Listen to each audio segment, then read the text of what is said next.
तीन व्यवहार हैं और तीन निश्चय।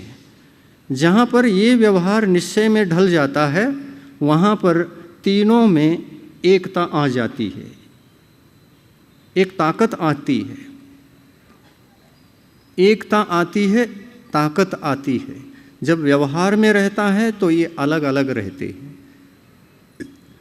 सम्यक दर्शन अलग, ज्ञान अलग, चारित्र अलग, ये राग के प्रशस्त राग के साथ में है। अब प्रशस्त रागादि भाव का अभाव हो गया है, लेकिन प्रशस्त रागादि भाव ये भी प्रशस्त रागादि भाव भी निश्चय मोक्ष मार्ग की उपलब्धि के लिए बाधक होने से ये भी हेय हो जाते हैं।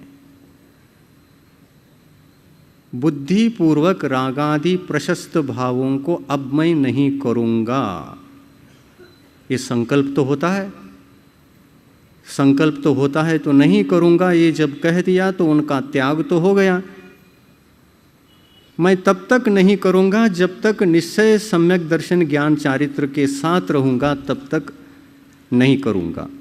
जब तक वहाँ पर रहने की टिकने की शक्ति है तब तक वहाँ टिकूँगा। आते समय स्वयमेव आ जाऊँगा, नीचे आ जाऊँगा, पुनः व्यवहार मोक्ष मार्ग पर चला आऊँगा, आना स्वाभाविक हो जाएगा। लेकिन चढ़ते समय तो संकल्प पूर्वक ही चढ़ना पड़ेगा ना। बुद्धिपूर्वक रागादि भावों का अभाव वह बुद्धिपूर्वक छोड़ देता है, त्याग कर देता है। ये विकल्प भी मैं नहीं करूँगा,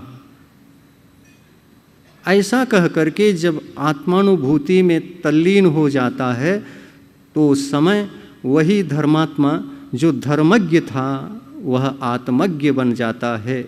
आत्मानुभूति होती है और इस आत्मानुभूति के काल में महान त्यागी होता है। यही सबसे बड़े त्यागी हैं। मोक्ष मार्ग में रहते हुए, छद्मस्त अवस्था में रहते हुए सबसे बड़ा त्यागी यदि कोई है तो वह निश्चय मोक्ष मार्गी मुनि महाराज हैं। निश्चय मोक्ष मार्गी मुनि महाराज बहुत बड़े त्यागी हैं, बहुत बड़े त्यागी, जिनके पास प्रशस्त रागादि भाव भी नहीं, अप्रशस्त रागादि भाव भी नहीं, निर्विकल्प दशा को पुरुषार्थ पूर्वक जिन्होंने प्राप्त कर लिया है, उनका त्याग कितना बड़ा त्याग है।